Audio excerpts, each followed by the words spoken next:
Hey guys, welcome to a recap of The Real Housewives of New York, episode 5, Fashionably Absent. Hey y'all, we finally have a moment. We finally have a moment.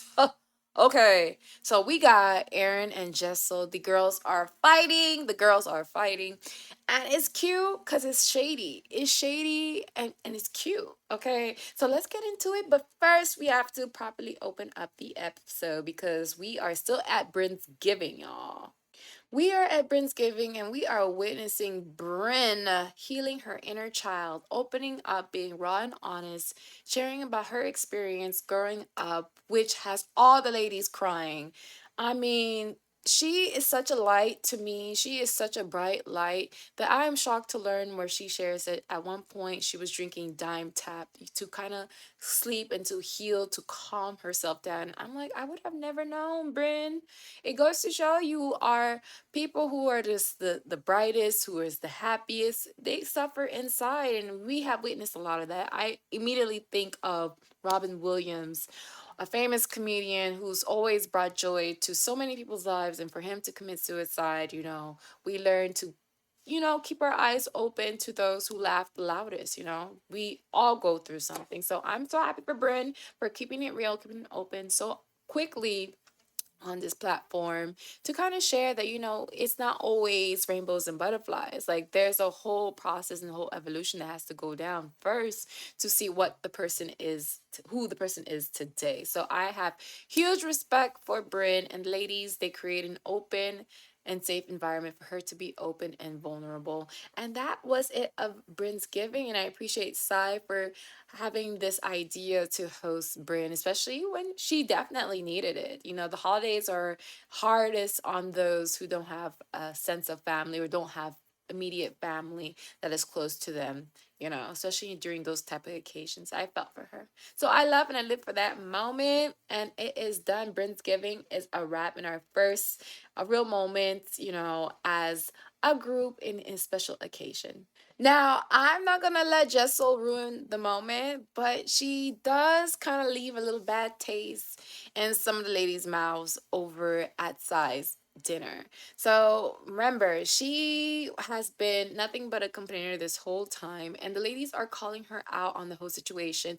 But when they call out Jessel in those situations, Jessel doesn't offer a real apology. Let me remind y'all, I was the first to say that, Jessel was giving me Ramona vibes because she's not understanding time and place, okay? She's not understanding time and place, and she kind of does this fake apology where she wants to move past the situation, but it's not genuine, it's not real. She definitely doesn't feel sorry for how she acted. So I'm catching the vibes, and definitely Aaron is catching a whiff of Jessel's poor attitude, and that's gonna lead us to our iconic sit down situation. So the girls, when they do a sit down, it's all cute.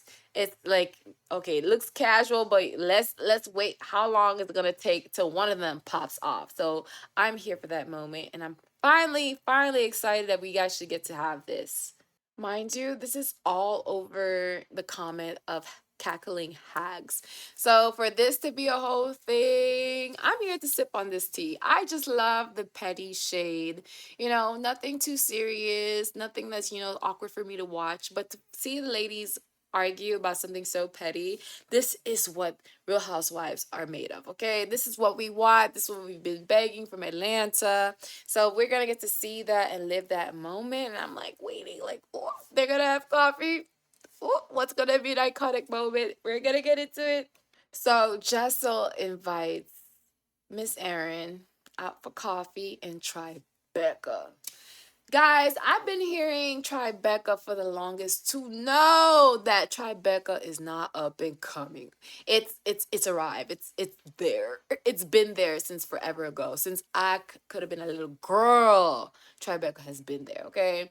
So, of course, Erin, she's not dumb, and she's very transparent and very direct. She knows that, the reason for this coffee meeting is not just to laugh and, share smiles or anything like that. She knows what's up. So they get really direct into it. And, she shares that, with Jessel, it's uncalled for how she's been treating not only her, but the ladies. Now, just so she stands 10 toes down on what she had to say. She felt like she has done nothing wrong. She's felt like she's been as open with the ladies as she could be. And, she doesn't understand why Aaron pretty much have a hard on for her. She feels like Aaron is coming for her. She's like, why you want me? Why are you trying to pick me? Why do you want me so bad? And it becomes a whole situation where Jessel tries to school Aaron. And I'm here for it because I've been hearing some stuff about Aaron that has not been so positive, and I'm like trying to give her a chance. But the reason why I like Aaron is because she's direct. So don't fight me in these comments, but I like that Aaron is direct. So, Miss Jessel's trying to say that, she supports women. And Aaron says immediately, oh, do not make this a thing about me not supporting women. She is the champion of women. And I feel like I can only hear Ramona and Bethany going at it. Okay. Is this what it is? Is this it? So when Jessel makes a comment about Tribeca being up and coming in conversation, Erin is like dumbfounded. She's like, how are you saying that? Are you really from here? Are you not from here? And it kind of gave a sense that, the way she was talking to Jessel, I could see it in Jessel's perspective where Erin was talking to just as if she's an outsider. And on top of that, she's an immigrant, she's a foreigner, and she has a British accent. So it became a whole situation talking about Jessel's accent and then not her calling her out as a princess, but from the gist of it, she was trying to say that she thought Jessel was too uppity, to think she's better than everyone else, not reading the room. So I'm like, oh my God, where are we gonna go from here now? Because I'm eating this up. She just called you a princess, Jessel. Sai said I would have ate that comment up. I would have ate that comment up personally. So I don't know why Jessel was so offended. And then it become a whole thing where we kind of see what Jessel's trauma is. Because she was trying to make a thing like, oh, I work.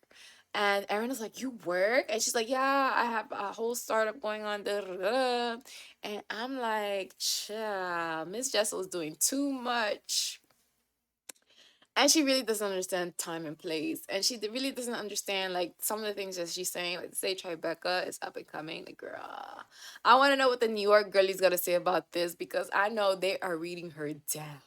That may have been her PORSHA moment. Can we give her that? Could it have been a PORSHA moment? Can we be forgiving?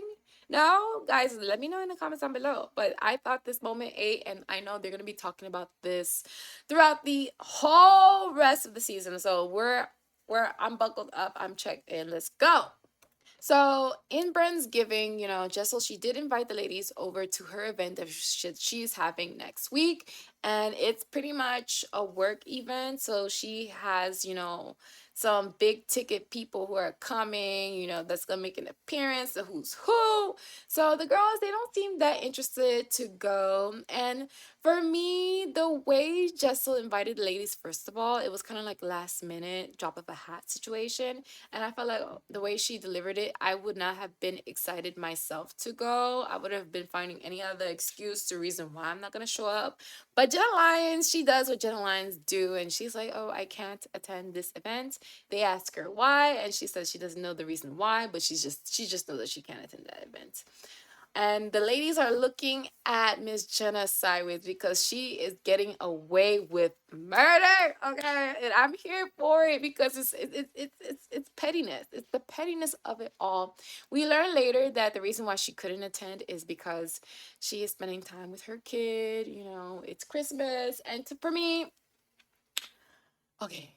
I did say that I did not like when we're watching The Housewives and it's summer, but they're doing Christmas. But for some reason, for me, in this case of The Real Housewives of New York, it wasn't centered. It wasn't all about Christmas. There was a whole event situation that was going on, as opposed to Atlanta Housewives. It was about Christmas, and I was like, ugh, this is doing too much. So, anyways, we're at just Jessel's event, and I thought it looked spectacular. She is working with a designer who needs to sell her stuff. So this is Giselle's opportunity to give this designer so much exposure to not only to the ladies but in their realm, in their space. And it's also for money. They need the coins, so you need to donate too. So that's why ladies were particularly invited, because we need you to donate your coin, because the money was going to a good cause too as well. So Giselle is doing her thing, and it's becoming a running theme in where every time we're in a lady's home and they're hosting, we have to critique their food, we have to critique something about the space and how they are hosting. So Erin decided this was her moment to critique Jessel's wine. Not her wine, her champagne. Wine or champagne. And apparently it tasted real cheap. So I'm waiting for this to get back to Jessel, because I love when these ladies are petty over food, because I live for the food. So the girls are just being petty, and Jessel was actually quite shocked that Erin even arrived. So I'm surprised that Jessel didn't give, Erin of the best of the best of the best, especially since they're still a little bit rocky. I don't know if this is going to be a friendship, but they're trying. So Jessel just, she's taking care of Erin. She's hosting the ladies, and we had some big ticket name people in the fashion world who did arrive. I didn't know them, but they look next level. They look like they're professionals, okay? They know what they're doing, okay? So the ladies are having fun. Uba, she's ready to go leave the party, but apparently T drop and Uba says, "No, I'm staying." She stays, y'all. And the reason why she is staying, because little Miss Bryn, she starts the commotion. She is the drama. She is the moment. Is going at it to why? Oh, Jenna Lyons has a pass. Is an event now considered any type of like obligation that you have to do? Like, is washing your dishes an event? Is washing your clothes an event? Like, how is this fair? So, Jenna, I don't know, we don't have a response per se, but I am looking forward to it for sure. These ladies, I'm giving them a chance because they do give us the petty shade. Sai, she is the middle that keeps everyone together. Uba, she does what she wants. She don't give a about what's going on. Jenna Lyons, she shows up when she wants to, just like Uba, but even more dramatic. Bryn is our drama, and Erin is our problematic girl. Jessel, the reason why you eating right now, why you serving right now, is because of that whole Tribeca moment. You giving the girls the ammo they need. So I wonder how this is gonna carry out in the next episodes. We do get to see a preview, and I have to say, even though not much went down this episode, I feel like these ladies have so much potential, because why are we watching Erin's vow renewals and Bryn is trying to take Erin's man? And she looks like she's serious. She looks like she's not playing. And I wouldn't trust my man next to Bryn. I feel like Bryn is cheating on me, guys. Oh, so I'm living for these ladies, and I want to give them a fair chance. It's their first season as a cast together. So let's keep an open mind. But I felt like, Erin, even though she's controversial, we'll get to that in the future.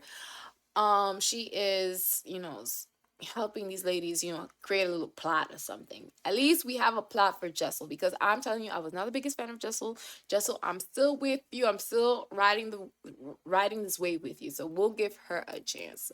But overall, I think this was a cute little episode. I give it an 8. An 8 is good for this one. So I'm gonna leave it as that. But I want to know what you guys think about this episode. What do you think about Jessel and Erin's feud? And how y'all really feel about Bryn? I want to know, is Bryn our it girl of this season? Is she our it girl? Because I feel like she's it for me. So let me know down in the comments below. Do not forget to like, share, and subscribe. I appreciate every one of you for taking the time to watch my recap. It makes my heart go beep, beep, beep, beep, beep, beep. So as always, share as much kindness as possible, and I'll talk to you guys soon. Possibly in these comments. So if you're in the comments, I'll talk back. Don't worry. See you guys later. Love ya.